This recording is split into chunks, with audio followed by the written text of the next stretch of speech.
Cavecast, the uncensored show for nerds of all kinds. We have been around video games for literally as long as I can remember. Yeah. On a PC, on a Mac, on an Atari, or different things. It's really wild that we've gotten the ability to essentially see Pong. Even though we weren't alive when it was made, it's like we got to actually sit down, get our hands on it, and experience it. And with what is happening now in gaming, while there have been some issues with certain games being made, like the Gollum game, like that has just been ripped to shreds, and rightfully so. If you guys have not seen anything about it, it's horrendous. I actually thought it was a joke when I was seeing like some of the screen caps and some of the stuff that was happening, because the first cinematic trailer looked awesome. But then again, I'm like, why do I care about a full game about Gollum? I don't understand. Like, there's nothing about his character that warrants the, I guess you could say, mystery of like, oh, what am I going to unlock for Gollum to be able to do? Or it's like, no, dude, like he walks on all fours and looks for the ring. Like, it's, there's not a lot to him like, as far as the game is concerned, Yeah, but I think the part was that like maybe it was the how he was, because he's kind of like a well, I guess lack of a better word, douchebag. So like you have this like kind of maybe like journey that you go on, like you could either do good or you could do bad. So I thought maybe that's probably what they were going to do with it. And, because Gollum is just kind of like a deceiver and like all of these things. So it did kind of sound fun when you told me. I'm like, wow, okay. Mm-hmm. And then I saw it. There is no excuse. And I'm like, bro, maybe back in 2004, this would have looked cool. Mm-hmm. But that's what it looks like. Looks like 2004, 2008 fucking graphics. Like, what are you doing, man? I have been spoiled so much in my gaming and the things that, I have just latched onto. So to be clear, we're going to talk about a few of our favorite video games tonight, and I am not putting Last of Us on it, because the second that I start going on that train, this would become a Last of Us podcast if I ended up doing that. Is probably one of your favorite video games, though. So like I would say, at least get that out there. I have played The Last of Us well over 30 times. I can't remember how many times it actually is, but playing, multiple times on each difficulty, and then doing it multiple times to be able to experience just the characters. Like, I didn't want to let them go. And I think that that's a very consistent thing with that game. Take away the second game, which a lot of people didn't like. The first game very much stands on its own. It is a beautiful piece of art, and there was so much care and just love that went into these characters to make them. And that's really why it stuck with me. And I think that from a gameplay standpoint, I enjoy part 2 better, just because you have more abilities and there's more stuff you can do. But I don't know, like that's always been my number one, but I had to start somewhere. I had to, grow up playing something to even understand like what kind of a gamer I was, or like, what I was going to even enjoy. There was even a time of my life that I didn't have the ability to even play anything on my own. I didn't have my own system. I would always have to leech off of like what you were doing, or, would have to jump on the computer whenever Dad wasn't, working, to be able to play Duke Nukem or, play Quake or any of these other things. Even Carmageddon. We've talked about that a couple of times, and that is. Do you remember like what the point of Carmageddon was? Because that's something that has completely left me. Like, I know you hit people and you race, but that's pretty much all I remember. It was basically, from what I remember, is it's just running people over, and the more points you got, and like the combos, and I think there were a couple of different stages maybe, but again, I don't remember it like that. Right. No, there was different stages, I'm pretty sure. And I think you could get a couple of different cars, but it was just tricks you could do and how many people you could run over. Isn't it funny that it's like at that time, it was a lot like looking at, the old King Kong animation back in the day, where it's like, dude, this was revolutionary. This was amazing. Like, this was so cool. And even though it was a weird one, people flipped out over. They're like, did you check this out? Right. Yeah. And, it's like all the controversy about, Doom or these other games back in the day where it's so violent. And now it's like you look back and you're like, this is child's play. Yeah. This is, I think that there's still a lot of charm that comes from those old games that have that, because I think the way that Hugo Martin from id Software said it was that Doom 93 still holds up. It just kind of looks like it's almost like a fucked up cartoon that you would watch on Adult Swim or something. You were playing it again the other day, because I know we went through it on my channel when that was a gaming channel, but like I remember going through it, and then you were going through it the other day with like Chandler. She was watching and stuff, and I'm like, man, this game really does hold up. And that actually is one of my games that I picked from like my top, like I guess 4. Oh, really? Okay. Yeah, it is. And it is for a couple of reasons. And it was just because of, it does kind of, hold a special place in my heart because of how it still looks. And when I got to play it right over there, and then when we moved to the other house and stuff, like, with your dad and like his friends and stuff, like, that's the things I remember, like you said, like coming home from school or like on the weekend or whatever, when he wasn't on the computer. It's like, wait, is he done for the night? All right, cool. And then you go in and play. So there was just like that, I guess that like anticipation as well. Like you couldn't wait to get to the next level or have him beat something because I just fucking couldn't. Right. And then even watch him get stuck on stuff because it was hard then. Yeah. The games are not like they are now. Like, even then it was a lot simpler, but fuck me, it was hard, man. It was hard. Like the controls were so different, and oh man. See, I'm gonna go on a whole babble about it, dude. What's interesting is that Doom Eternal was on my list for tonight, and what I think is interesting is that for anybody that truly does understand how the original Doom works, and you play the newer games, it still feels like you're the same character. Yeah. Even though you have different abilities and you have, this insane, just concept to you that you're basically a force of nature. You're basically a god, and you're just wiping the floor with, with everybody. And it blows my mind that id Software, disregarding the whole Mick Gordon situation and all that stuff that's gone on there, like, they've done a very good job of making sure that their games are consistent. And I remember when Doom Eternal came out, and it was in the middle of the pandemic. It was just a time where I literally had nothing to do except play this game. And I've thought back where I'm like, man, like, what if I only had Doom 93 to get me through this? Like, would it still stand up, like with the difficulties and the puzzles and things like that? Like, as far as like keeping me busy and there being a challenge. And while Doom Eternal is a bigger game in every way, I still think that the charm and the fun is still there. Like, I mean, it's, as you said, like I was playing it the other night. There's days that, when I'm here by myself or like whatever, like I still play the original Doom. It holds up so well. And it truly is it is so much fun. So I guess it's going to be I'm going to throw these all in the same category. It's going to be the Duke Nukems, the Wolfensteins, the Quakes, the Dooms. Hell, even Half-Life is kind of thrown in there. Like that was, one. I didn't play that one that often, but I know it's awesome. I had enough of it with like, again, with your dad and stuff, but that was cutting edge, like graphics, in my opinion, as far as like what consoles or computers were, even back then. But no, so that was one of mine. Like I said, grouping them all in there. Sorry guys, that's kind of cheap, but that was what I was kind of looking at. I don't mean they're the same game, but they're kind of like the same game. They're essentially first-person shooters that were developed very close to each other. Yeah. So they all just kind of have this like, place in my like gaming genre, I guess. So so that was one of mine. So, okay, what I'm curious about is I know that I have played a plethora of different, third-person and, first-person games. What are some, like, are any of your choices for tonight, are they third person or are they all first person? Like, are you from the perspective of the player that you're doing, or do you have a camera around them? Because I'm really curious as to what you chose. Well, so, I mean, I guess I could just tell you.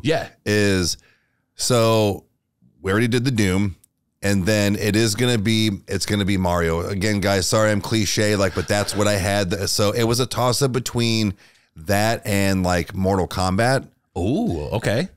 Just because of like the replay value for me. And then the other one was going to be, again, cliche, but it's Call of Duty. And the reason why is not just because like, oh God, Call of Duty. Okay. Yeah, it's great. It's fun. A couple of different games fall in this category for me. It's because I can play with my friends. Yes, you might just be in the other room, but couple of the guys that we play with, Religion, Tinsy, Jared, all those guys, they don't live in the same house. Big shout out to those guys. They are awesome. What's up, guys? Yeah. But no, it's like it gives you the opportunity to play with other people, even if they're not your friends. But the fact that you can with your buddies, I think that's like something that draws my attention more. God, could you imagine if we had that when we were 12? Oh God, Dude. multiplayer on that level. Yeah. Being that young, I would have abused it. That's what I mean. Like, this is what a world to live in as far as like a teenager. But like, that's where I put all that was because of one, what I grew up with. And then now, like as an adult, what I enjoy. So yeah, Call of Duty, Halo, shit like that, where like, it's kind of, I guess, first person shooter, but you can do it online. Yeah. So I think that the whole Call of Duty thing, I played so much of that game when, back in like high school or even as I became an adult, life after high school, but we just did a podcast, check it out. Man, like it was interesting because Call of Duty was the only game that I remember personally that I got to see two different companies release different titles every year. It took me a long time to figure that out. Yeah, and because it was Treyarch and Infinity Ward. I never paid attention. I'm like, how come this one doesn't have zombies? Right. And they're like, because it's a different Call of Duty. I'm like, what the fuck does that mean? Right. And what's weird is that I think that there was a time when Call of Duty was just on fire. And I think a lot of it had to do, at least from my perspective, was Modern Warfare 2. And it was because of the no Russian level. Dude, that was the first time that I ever saw that level was at a friend's house who went to church with us. And we were sitting in the living room and he's like, hey guys, do you want to see something real quick? And he pulled it like, we're about to have like youth group at this person's house. And he's like, all right, here you go. And just like mowing everybody down. And he's like, yeah, you just kill everybody. I'm pretty sure that was the first Call of Duty I ever owned. Oh, really? I think so. Like that I personally got. I think I'm trying to remember offhand, but like, I just remember even me being like, oh, this is fucked. Right. I was like, I want more.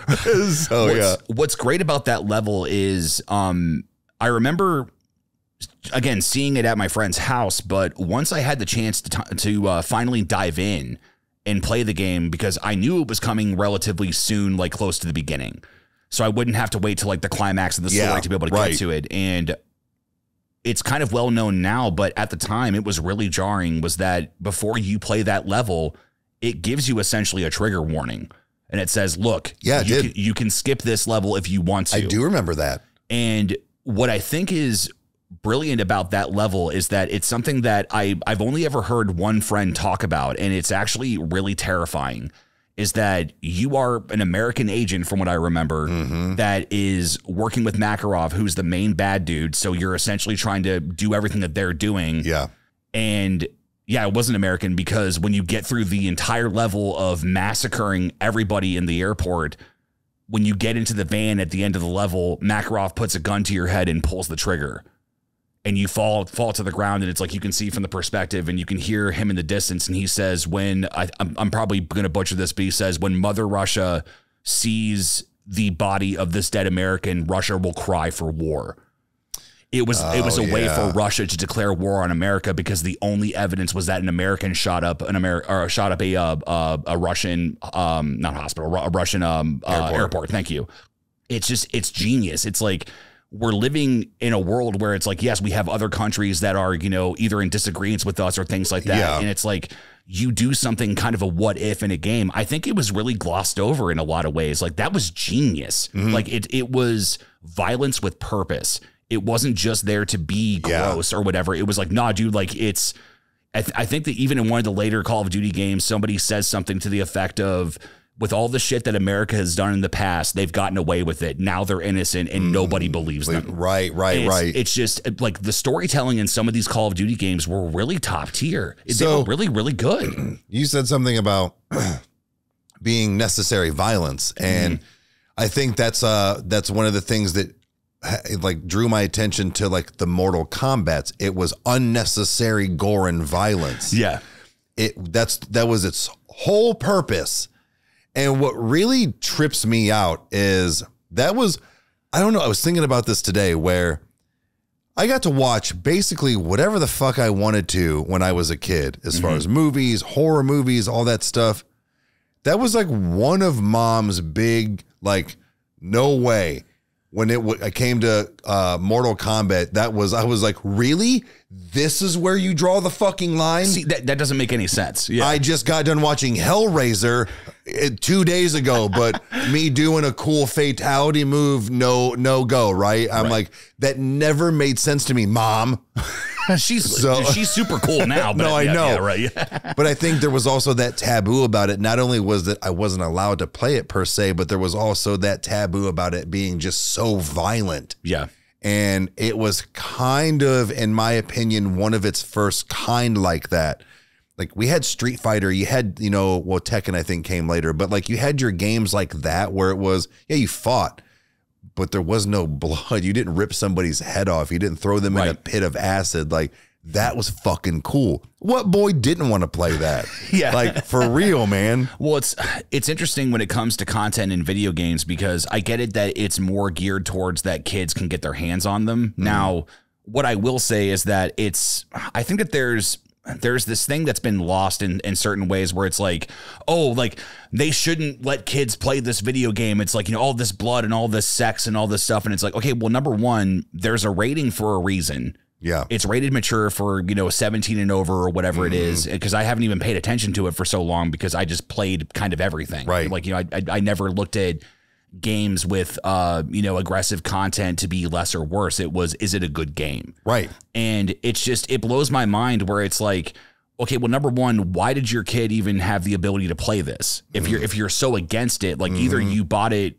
with willful ignorance, or if it's the idea that it's like, you didn't understand what you had, or like, maybe you were like, oh, it's fine. And then, oh, well, no, that's now we're going to, raise hell and write letters. And it's like, I don't know. Like, I think that it should just be up to the discretion of the parent and everything like that, where it's like, no, like monitor what your kid is doing. And if you have a problem with it, put a stop to it. Right. And I personally I look at it that it's art. It's no matter what you're looking at is that, you have the ability to do something in this game that you couldn't do in other games. Now, when it comes to Grand Theft Auto and you can pick up hookers and things like that, that's where you have a slippery slope where it's like, this game, promotes this. And it's like, well, no, it doesn't promote it. It's optional. Right. Just like in Red Dead, how you can kill a nun or do something where it's like, well, the game didn't tell you to do that. The opportunity was there and you took it. So what does that say about you, the player? Exactly. But exactly. I don't know. It's just, I guess it kind of harkens back to one of my favorite games of all time, which is Metal Gear Solid. Okay. That is, now I can't remember, how familiar are you with that? Very little. Okay. So like, I think I played maybe the first one and a little bit of the second one. Okay. But I never really, it wasn't that I didn't get into them. There was just a lot of time in my life where like I gamed and then I didn't. It still goes like that. Mm-hmm.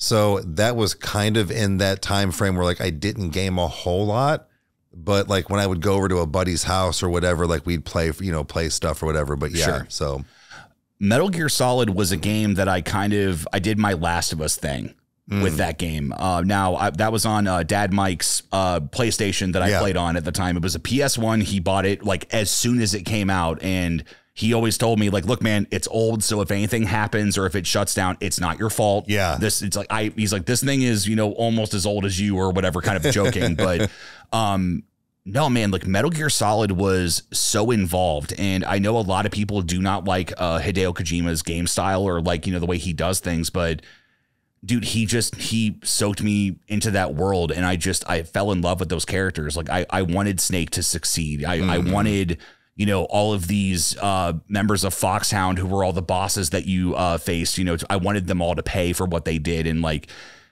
the fact that it was also 2 discs, it was so cool. Yeah. Like that's something that we've lost now, like where everything is digital.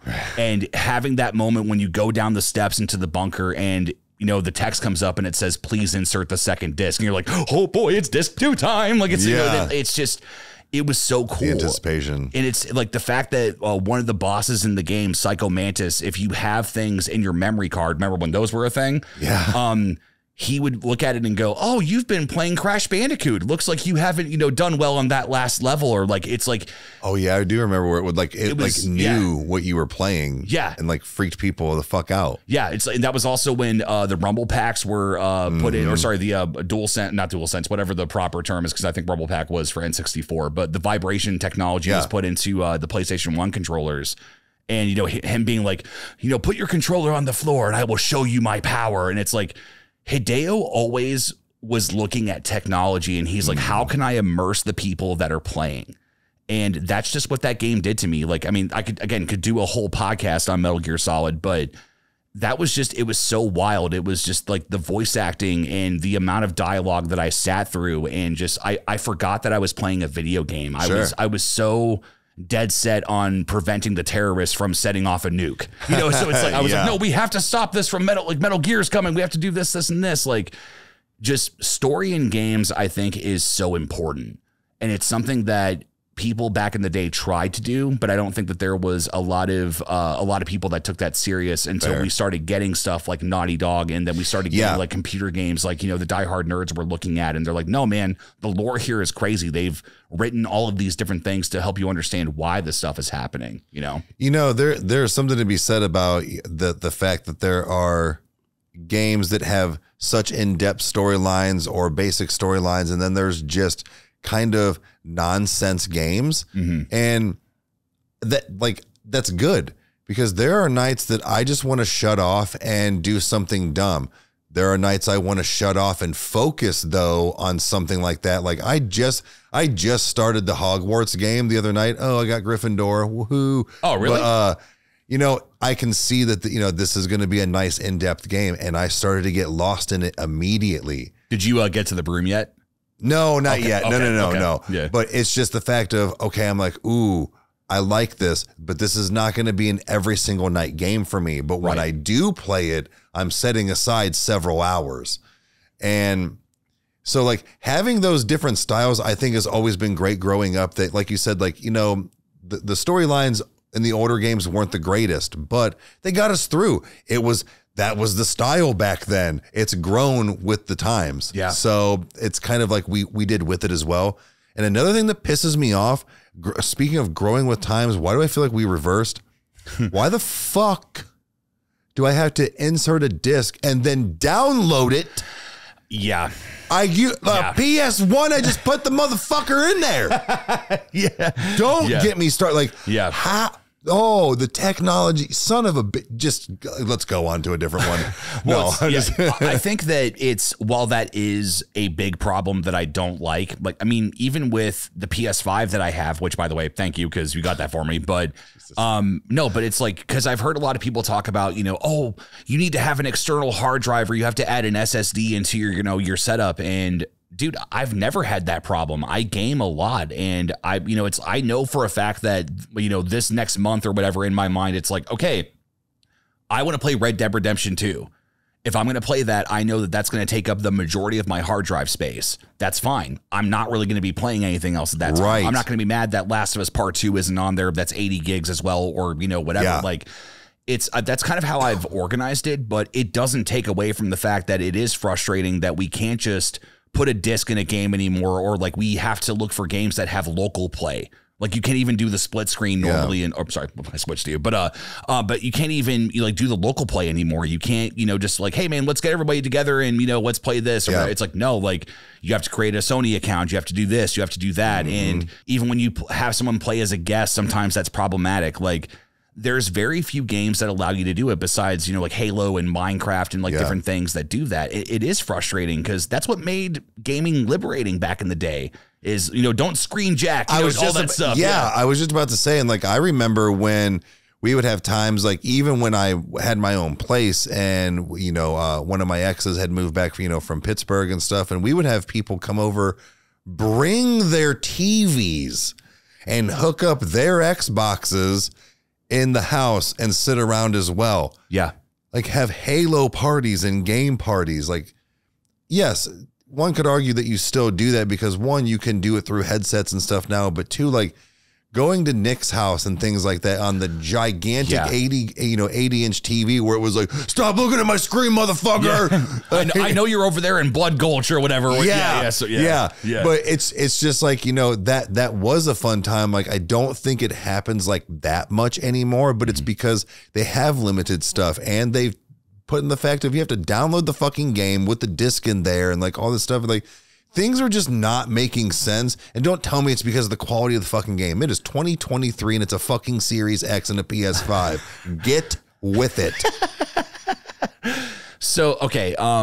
Moving forward, what are some, did we hit all your games? Do you have anything else? I mean, that was pretty much it as far as like favorite ones that like I can really think of offhand that do something for me. It's more so in the fact of I got into everything. So it is hard, but like the different game systems gave me different things over the years as well. You know, like I did have a Dreamcast for a little while. So there was different games on that like don't really exist anymore. Right. You know, then the Sega Genesis had certain games that the PS1 didn't have. Like there was just, you know, like a lot of shit. So it was hard to pick because with the exception of the Atari, I played the Atari very little, but like that was arguably the first thing I ever played. But like it was the Nintendo, the Super Nintendo, or not, no, just the regular NES.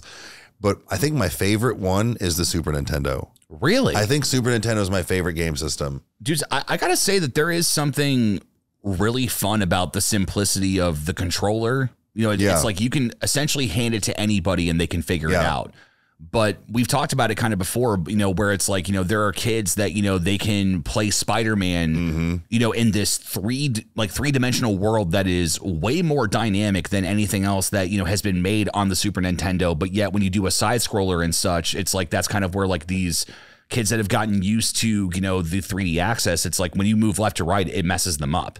And it's so it's like it's cool that those old games have still that challenge where it's like, nah, dude, like you don't have realism. You have a side scrolling video game. Use your momentum that the game has decided of how high you jump, like, you know, and all that. Like, that's why Aladdin on the Sega Genesis is probably still one of my favorite games, I think, in general. Like if I had a top 10 list, it would be a solid like 5 or 6. Like, so if it was a top 10, that would have made at least top 5 correct. Yeah. Dude, you used to piss me the fuck off. How far did you ever make it in that game? Because I never beat it. Oh, you beat it? I beat it. I believe once. Oh my God. And it was rough. It was rough, man. It kind of, Street Fighter didn't take me as long, but like Street Fighter was another one, or Street Fighter 2 actually was another one that took me a little while, that I would make deals with God. And, you know, if I can just kick this dude's ass, or if I can just get to the next level, don't let me get hit by the swords. Yeah. You know, so dude, Aladdin was the shit. That's actually, go play it. That's something that I've wanted to either find like on Steam or on some other port that I can play it again, just because like, even if we can have it in the living room, like how we've gotten those different systems before where it's like the new, well, I mean, it's a Super Nintendo, but it's like, you know, the old like Raspberry computers that run them or whatever. Like I would love to find one of those. I have the Sega upstairs. And it does plug into HDMI, and I believe it still also takes cartridges. So, like, if we can find the game. Oh, my God. Yeah. Could you imagine Riker Gaming down the road playing Aladdin? That's like a big circle back. Oh, that's a good idea. Okay. Anyway, we'll see what happens. But, yeah, just Aladdin was one of those games that I think that I got locked into the colors, the motion, the sounds. Because I was so young. You know, like, that's all that I really remember. But yeah, that genie level when you first when he comes out of the lamp, and it's almost like the maze or whatever. Like you having to like run down of all the stuff made out of him. Yeah, oh my God! What was crazy was that I played that game so much, and I was such an idiot because again, as a kid, I wasn't comprehending what was happening. Is that when you finish a stage, it gave you a code. And it gave you the ability to go back to that, you know, that point of progress where it's like you couldn't save your game, but if you wrote that down or knew exactly the combination, you could essentially play whatever level you wanted. Yep. And I never got that. I always would die there and then start over from the very beginning. Oh, are you serious? Dude, I think that's kind of what made me patient with gaming now, because I turn into a completionist, and it's like, no, dude, I've got to get everything. I'm going to make the exact same jumps as I did before. I know exactly how to get through all this, but I couldn't figure out how to get through that damn genie level. Oh, I would have fucking rage quitted. So I would have broke my controller. I actually, I don't know if Mom remembers this, but there was actually, I think it was Street Fighter 2. And I got to the very, very end. And dude, it was a full day of work. A full day. I was laser focused in. I was like, yes, I've got this. I can't remember who I chose, but I was wiping the floor. And I got to the very end. And I'm like, all right, everything I've learned has got me here. You can do this. I moved to the right and I got roundhouse kicked in the head and I died. Game over. As soon as the match started. And I remember being so mad, I threw the controller down. Really? Oh, yeah, dude. I threw the controller down and I started like stomping on it or whatever. And Mom was in the kitchen when we were on Sheldon. Okay. And she was like, what are you doing? I'm like, she's like, you're grounded. I'm like, you can't do that. Because like in my mind, I was like, I'll just do it again. But dude, that was like 8 hours of work. To get to that point. And it's gaming back then was, nah, dude, you have to earn it. Like playing the Karate I would have Kid, punched Mom if she would have said anything. I would have been so furious. I would have chose violence hard, knowing full damn well what was coming. Worth it. I don't think that we're doing a good job of promoting that video games don't institute violence.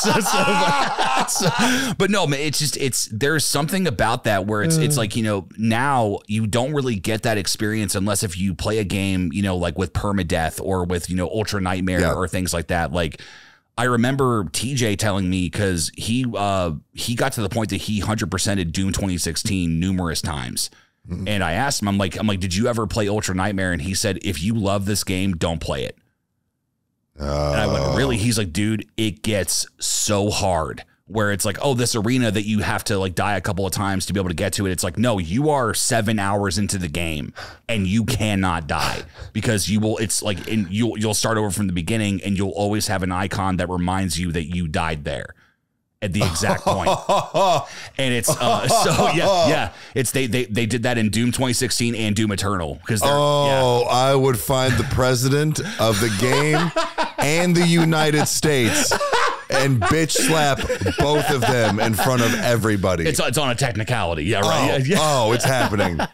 So it's just, man, like that's to me, like I don't enjoy gaming like that, but I do enjoy the challenge every now and then where it's like, okay, like, Doom Eternal, as you've said before, is that when you watch somebody play it, that's at, like maybe the halfway point. You're like, how do you even do this? And it's like, well, no, like you really are trained. Like they do a very good job of getting you to that point. So my point of view is always, well, I know what I'm doing. Can I survive? Yeah. And so far I've never made it. So, I think I got past a little bit, I think it was a little past Cultist Base, which is like the 4th or 5th level, and that's the point that I end up dying. Yeah, because that's the hardest level because you don't have your super shotgun yet. You don't have all these different things. But all the demons have like advanced themselves. Okay, correct. So it's like you keep getting different levels. So I mean, it's nuts.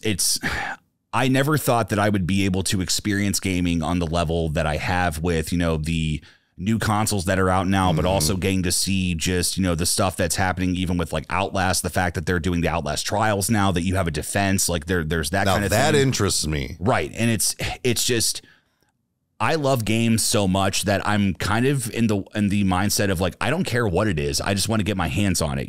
Like Death Stranding is something that I know that a lot of people don't like, but it is one of my games. Like it is so unique and it's so different that I've had to kind of explain to friends that they're like, hey, should I try it? I'm like, all right, look, it takes about 8 hours before anything really gets good. There's a reason why. Stick with it. And if you don't like it at that point, stop. Like you are not going to care about the rest of the game. Right. Like, I have a very wide palette when it comes to those things. So I tend to enjoy stuff that is very different. And I remember a few times, finishing deliveries and putting packages on the conveyor belts. And I think Devin was with us and I kept looking at him. I'm like, it's a delivery game. It's not a fighting game. Yeah. It's the get these things from point A to point B. So it's just, I love everything. I'm a consumer of video games in pretty much in any way. There's very little that I won't play. I think that's where I fall under as well. Like there are certain things like I just do not get into and I know that I don't, but I give at least most games a chance as far as a trailer or even trying somebody's game or buying it or whatever it is. So it's not like, no, I'm not just a first person shooter. No, I'm not just a side scroller or whatever. But like there are certain side scrollers and stuff I just do not get into because they're just not my thing. But there's also first person shooters. I'm like, nah, dog, I'm cool. So it's just, I think that with both of us, especially, is that we were kind of in the generation that we went from those side scroller kind of like 3D games into PS5s. We were essentially warmed up into it. Like we were kind of like the frog in the boiling water, where it's like we got to experience everything. And I think that's where it also makes the fact that we're not picky about a lot of stuff. Like we have our certain things, but I think like our generations have this like are this like era of like we do have a lot of like a variety of games that we get into. Yeah. Because we kind of got thrown in thrown into the the hot water or the deep end, and they're like, check this out. And we're like, cool, what's this? You mean we have this in a game now? I can jump and move it all. I can move up and down and shoot. Like going back to the original Doom, I'm so spoiled with being able to go up and down like this. You can't do that. It's just wherever the crosshair is, even if he's up there. Yeah. So it's like when those started getting introduced, it was slow over time. And now we're so used to these Doom Eternals and things like that we just click a bunch of buttons. I see Mom say sometimes, she's like, I don't understand. Like Mom's stuff was, like you said, over an A, Sonic and things like they were basic. She looks at the stuff now and is like, yeah, fuck that. Right. It is very intimidating, but for gamers, this is what we grew up on. Yeah. Even if you're somebody that doesn't game all the time but you've gone through all of that, a 45, 50-year-old that hasn't picked up a controller in 10 years will be like, yeah, this is just like riding a bike. Yeah. Like that's what'll happen. Yeah. Happened to me. I'm not the greatest at Call of Duty anymore, but man, I got the feeling back real quick on how to do shit. I think that Call of Duty is also even like how I would hear Dad Mike talk about it when he was just like, dude, he's like, there's nights that I'm wiping the floor. Yeah. And there's just nights I cannot buy a kill. Yep. So it's fun because I think that it's also the roll of the dice every time is that with a game like that, you don't know what you're going to get. You don't know what's going to happen. You don't know who you're going to be playing, against or, who's going to be on your team. It's nuts. However, what we're going to do is we're going to take a quick break. And when we come back, we're going to answer some of your guys' questions on Discord. So we will be right back. Okay, so to start this off strong, first off, guys, let me just say this is that for everybody that's been checking out the podcast for the Discord questions and things like that, and anybody who has asked, the past couple of episodes, you guys have asked some really good questions, and it's just been cool to have this interaction. Yeah. So we're definitely going to keep this going. So to start off with Ross Lynch, or Tinsy, as we know him when we play Call of Duty with him, and Religion. He says, why do me and Religion always carry you in Call of Duty when we play? He says, all jokes aside, love playing Call of Duty with you guys and still need to meet up sometimes. So, guys, Tinsy and Religion, we're talking like playing a normal round, they'll get like 150 kills. And that's a norm for them. Like they just wipe the floor with everybody. What was it that they said they played in? It was the, was it FaZe? Yeah, it was something like that where like you're kind of like you're picked because you're so good at it. Yeah, FaZe. Yeah. Yeah, what? It's just, oh my God. They're the guys that I'm glad that are on my side because if they were on the other side, I fucking hate. Fucking dicks. But they're on my side, so it's okay. So, okay. This question comes from Lycan, and she says, is there a game that made you change the way that you think? I'm not a gamer, but my husband has told me about learning life lessons, almost like a therapy for him. Can't wait to hear the next episode. You guys are amazing. So, Lycan, first off, thank you for your question. But I have mine immediately, but I'm curious to see if you have anything on your end. Like, was there ever a game that did something to you or like made you think of something, in life differently or affected you or didn't leave you? Like, was there anything like that? I mean, I think as far as affected me, it would just be, again, it's those old games I remember playing on the computer with your dad. But so affected me? I don't think so. I think that more than anything, gaming has shown me that, even the older I get, it can be my like release and my shut off. We probably tonight, we're going to get up there. We'll probably get on Call of Duty around 10 o'clock tonight, play for a little bit and go to bed. Yeah. We don't play 6-8 hours a day every single day, but we do a little bit and it's my shut off. So no, other than that, but that's just because it's just what I'm playing right now. That has nothing to do with that game specifically. Right. So no, unfortunately. I would say that the two that genuinely did it for me was harkening back to Metal Gear Solid, there's this monologue that the character Naomi has, and she basically just tells Snake, to live. After everything is said and done, like, remember, like, you may have been, born in a lab to be this soldier, and like, you don't really understand what normal life is like, but it's like, no, Snake, live. Okay. Embrace the life that you've been given, no matter how you were born into this world. And that has always stuck with me. It was, I think it was almost like a post credit or like a mid credit thing that was thrown in there. The Last of Us, that was the biggest one. Okay. I could see that. It's almost kind of like in the abstract, because I think the way that I heard somebody put it was that they said, look, I don't want kids, but The Last of Us made me want a daughter. Ooh. It made me understand that, father instinct of taking care of somebody and doing anything that you could possibly do to protect them, even if they are not your kid, but then they eventually do become your kid. Right. And part 2, spoilers for part 1 and part 2. If you guys have not played Last of Us, I'll give you a second to get out of here. If you don't want to know anything, 3, 2, 1. She dies. Everybody dies. The last conversation that Joel and Ellie have is basically the last thing that you see in part 2. And okay. It's after everything of, knowing that it's like, God, like, she finds out, Joel lied.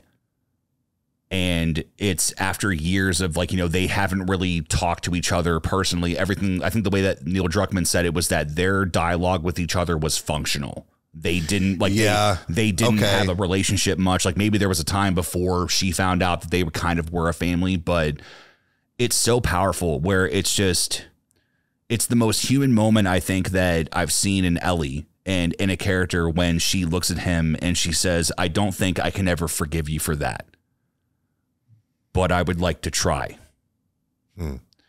And that it hit me so hard because knowing that the very next day is when the events of part 2 happen. Yeah. And you realize that was the last conversation they ever had. They were finally okay. It's made me look at my own life and made me understand that the conversations I have with my loved ones, or if I'm fighting with somebody, or if I have, you don't know how long you have with everybody here with you. And you don't understand, the true scope of life and the orchestration of everything that's happening around you, whether you think it's something higher or not. Like life is happening, whether, we want it to. And yeah, that one was a really big hitter for me. It was so insane to see these characters that I love and adore so much, and being able to, yes, go through hell, but also have that moment of relief where it was like, oh my God, like I cried for like 10 minutes, so like that one really, really affected me. But what? I got one. Yeah. It's some of the greatest words to live by.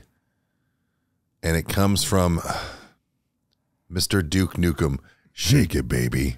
That affected your life? That was the one? No, what is the other one? Yeah. Hail to the king, baby. Yeah, yes. And then groovy. I love it. Okay. Somebody was asking, I think it's Wendred. Somebody asked if we would play Elden Ring on stream or if we ever tried it. Guys, I'm not into Elden Ring. I don't have any reason that I would want to play it. Same. If anything, if I were to do that, I probably would investigate it on my own. I'd probably like jump into it like that. But let's see here. Biddy Kitty, she wants to know, how many hours have you put into your most played game? Mine is Path of Exile, and I have about 375 hours on PC and over 400 on Xbox. Holy shit. That's insane. So honestly, I know you probably won't have a specific number known, but what would be a game that you think that you've played the most in your entire life? So I was going to say that would probably either be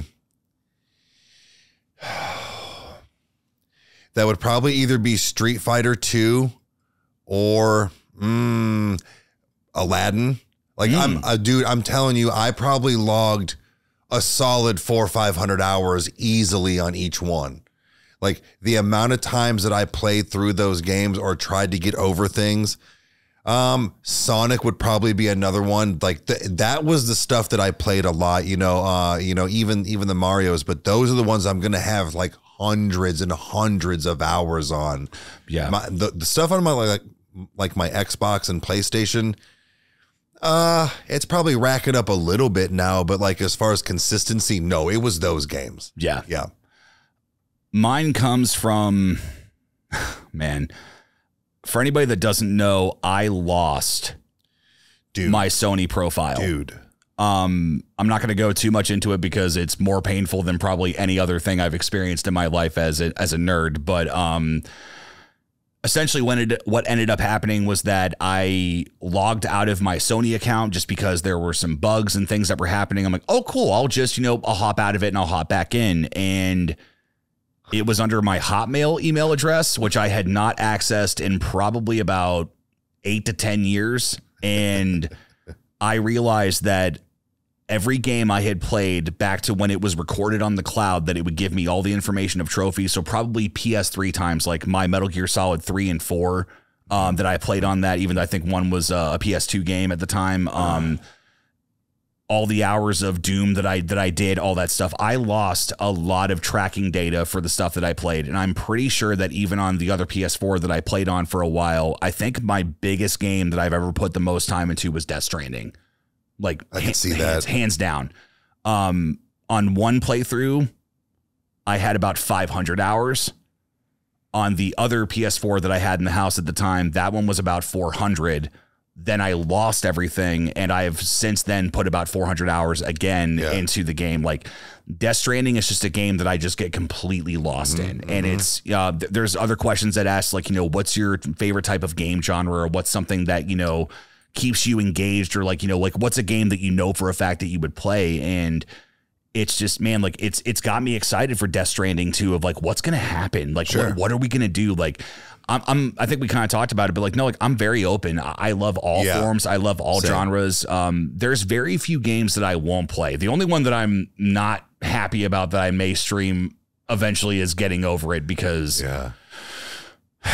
I don't want to break shit. So like, it's just, but be funny. But as far as you, like, what's some limitations in your gaming? What's some games that you just will not play, or that you maybe begrudgingly would do, or like what's some things that you're not into? I do not get into those survival horror that you cannot fight back, like those Outlast games. Nah, man, I can't do it. Like, I get the fact that it's scary and that, like all this stuff, like that is cool. But when I can't like even like throw a hammer or something at you, nah, I'm cool. Yeah. Like that just does nothing for me. That's just playing hide and seek at that point. So those, and I cannot, I'm gonna get a lot of shit for this. There are two major names that I cannot fucking stand. Oh, really? Two major names. I cannot stand the Zelda games. Oh my God. I do not. I'm judging you right now. So I do not like them. Now, I mean, as far as like the side scroller ones and stuff, I don't know how they've looked anymore because I don't pay attention, but I never liked those. And then the other one is Final Fantasies. I do not like those at all. I cannot get into them. I'm not a fan of turn-based fighting. Yeah. I'm like, I don't want to be like, okay, like make your attack. Yeah. All right. Now they're going to make an attack. It's like, no, I would block it. Like, it's, so like it's now what I will say is that I did get into Pokemon Stadium just because like I was into Pokemon at that point and it was fun. But I've never played any of the newer Final Fantasies because I know that they kind of abandoned the turn-based fighting, and now it's more so like there's actual like combat where it's like it may be like Devil May Cry or something. Doesn't matter. Like ruined it for me. Can't do it. Really, dude. It's like stuck in my brain that's how it is. Like I refuse. Same with the Zelda. Like I refuse to look at it. Wow. Essentially, like I know what they kind of are anymore, but it's like, nah, man, I have no interest because it turned me off at such an early age that like the look and the style and the thing, like, oh no, I just couldn't. So Baba Yaga wants to know, because he technically had two questions, but I'm going to skip the first one because we kind of talked about it with our first consoles. Like we had N64, we had, the Sega Genesis, you talked about the Dreamcast, things like that. But he wants to know, did we ever go to the arcade? Because mine was more so with like going to like movie theaters and like getting the game before you, like when you have like that half hour if you're waiting for the movie to start or something. But arcades were kind of like, nah, dude, like I only did that when I went to like Chuck E. Cheese or, you know, Dave and Buster's or like, Fair. I never like set out to specifically only go to an arcade because I don't think we really had anything around that I was aware of at that time. You didn't. But yeah. You didn't, because it was only around for me like maybe till I was like 8. Okay. Because nobody's going to know where we're at. You know, down where like Fox's and like the tattoo shop and stuff is down there. Yeah. Okay. It used to be this like mini mall little thing. And like you like it was weird. Like how you walked in, it was almost like a enclosed like walkway or something. But there was like a card shop where you could like do baseball cards and stuff. And there, I'm pretty sure there was a small arcade there. Now there is an arcade like behind it and stuff now and all that stuff, but I'm talking like a real arcade. And the other thing too is that in my day, we still had bowling alleys. We still had roller rinks, right? You know, like those were basically half the thing and then half of an arcade. Yeah. So that, and then we also had the bowling alley here in hometown for a long time, and that had stuff. But again, those things slowly went away. And by the time you were born, they didn't exist anymore. And that's where, like, I swear the city here just died because there's nothing to fucking do. Right. There's nothing to do. That was the thing to do. Arcades were something that I didn't get a chance to go to like every single weekend, but that was something that, dude, oh my God, when lock-ins happened or when you went to the bowling alley or whatever, and you just had a bunch of money or a bunch of coins and you could go play Mortal Kombat 2 or all this stuff. And Fred knew all of the fucking combos to rip, you know, his head off and stuff. Like, dude, that was fucking awesome. Yeah. But then, you know, after a couple hours, you know, you were either out of money or you had to go home. Right. And then it was like, well, you didn't have that game at the house. So it gave you a chance to like kind of almost in a sense, like try certain games as well before you actually bought them. Because some games that were on consoles as well that were in arcades. Right. And that was what was cool because you kind of had that like in between where it was like, well, you can't get that on a console. You only can play it on an arcade or, you know, you can get this one on this one. So like there was a lot of just cool stuff at an arcade. There was like you almost got this like adrenaline rush. Because it was like, all right, it's open. All right, that one's open. Okay, we're going to play this one and then we'll make our ride over here. And I'm going to kick your ass in some racing. And then we're going to do like, you had to see like strategically like map your day around like where you were going to play because you knew which ones were the hot games because everybody was around it. Yeah. Your chance at playing, you didn't know. So like you had to find like your other ones that you liked. So that was another thing too, where it's like, man, the motherfucker's been on all day. Yeah. Like, here are the sticks. Well, it's because I mean, it's getting to the point now, because I mean, you've been talking about this, I've been talking about this for years, is that it's kind of affordable in some ways to actually get your own arcade system. Like depending on what you want to get and what you want to do. And I honestly think that that's something that I want as goals, is that I want to be able to know that I have a place where it's like, nah, dude, I can get rid of all of my desires and take care of all of my fixes, where it's like, all right, tonight, nah, it's, you know, Teenage Mutant Ninja Turtles, where it's like, let's get all of our friends. There's 4, you know, places we can all do this stuff. Let's do it. Like having a Mortal Kombat thing. Like I love even Pac-Man and playing those old games like that, dude. They're still cool to this day. They're awesome. A lot of times at my job, you know, so there is a couple of the machines up, and not every single day, but usually I try to, like, cause I'll make my rounds and do whatever. And the ones that they always have up is Pac-Man and Mortal Kombat, obviously. So every time I go over there, I'm like, all right, I'm going to try Pac-Man and see where I get. I think the highest level I've gotten to now is like level 3, but I only play it for like 5-10 minutes because like I am at work, but like I can still pay attention and see. But it's like I try it and it's like, you know, I've thought about that too, where, you know, having my own arcade at the house, I would probably want 4 or 5. I don't need every single one because I don't play all of those games, but I would have the Mortal Kombat, I would have the Pac-Man. I would probably want one of the because they make the racing ones. Oh, you can actually like sit in?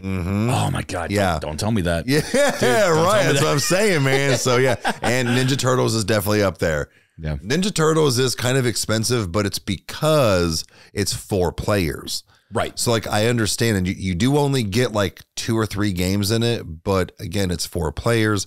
Same with the NBA Jam. Like you get so many players, but it's only, you know, like NBA Jam 1 and 2 or something like that. But and they're like $500 or $600, but still, right, what they are and for what you get, I think is pretty amazing. The fact that it is so compact. Yeah.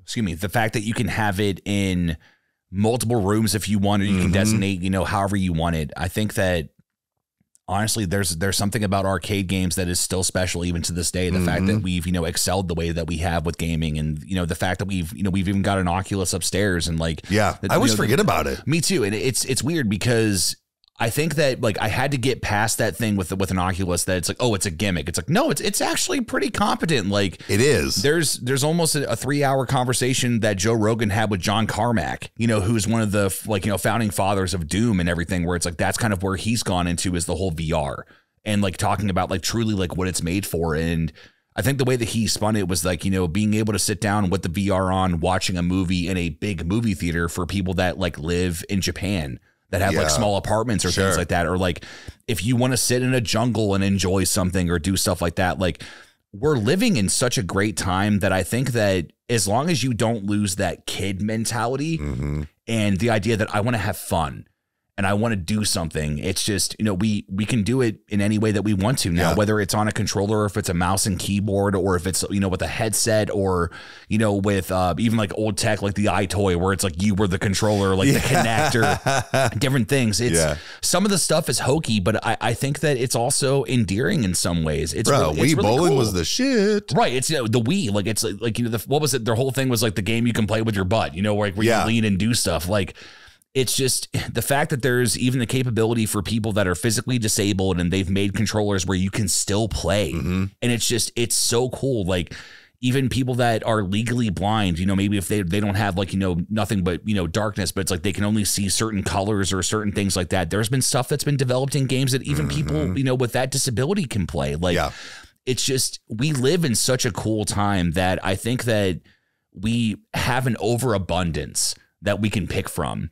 and that we can enjoy. And even on stuff that's not even next gen, it's like there's still very competent games that are out that, you know, people still play. Like it was a while ago, but I remember watching a YouTuber. He was like, he's like, I'm just on here playing some Modern Warfare 3. I'm just, you know, doing online tonight or something. Like, I don't know if the game is bugged out now, but at the time, like he was still playing, and it's cool. Like it's knowing that it's like, no, you can pick up Doom 2016 anytime that you want. Just kind of go into it. You know, my God, Arkham Knight, like, you know, getting to drive, you know, the Batmobile and do stuff like that. Like we've gotten to experience so many things. And I know that for me personally, gaming is very important to me. And I know that I'm always going to try to get my hands on the newest, best thing. Same. See what it's like. I have to experience this. You know, we're not here for a long time. And if I get to experience some cool things that make me smile or make me feel something, or, you know, something that I can manipulate on some joysticks and just, you know, enjoy it. That's really what I look forward to. And man, I love video games. It just is what it is. There's just no two ways about it. Same. But yeah, man, like they're kind of just something that we will probably always do, no matter how little. It'll still be, we will be one of those guys that we will have the newest game system, even if it might take us a year or two, depending on what, you know, what's going on. But no, we will be those guys that even in our 60s and 70s have the newest game system. I can guarantee you. Well, I even got a mobile version of Roller Coaster Tycoon. And it's like, I've played that a lot. Like I love that game. And the fact that it's like, I can choose whether or not I screencast it onto my, you know, main TV. I can play it on my phone and do that, or I can play Planet Coaster. It's like, I'm not against either. I love them both. And it's like, they're so much fun. You know, it's just, there's no limits, you know, in that aspect. It's just, it's so cool. I love it. We get to have a true human experience. It's so cool. So, but nevertheless, guys, I really appreciate it if you stuck around this long. So if you did, make sure you like and subscribe. That way you never miss an episode. And let us know below what you want us to talk about. We will definitely consider it, and we'll see what we're doing. But either way, we love you guys. Thank you for sticking it out. We will talk to you on the next one. Adios.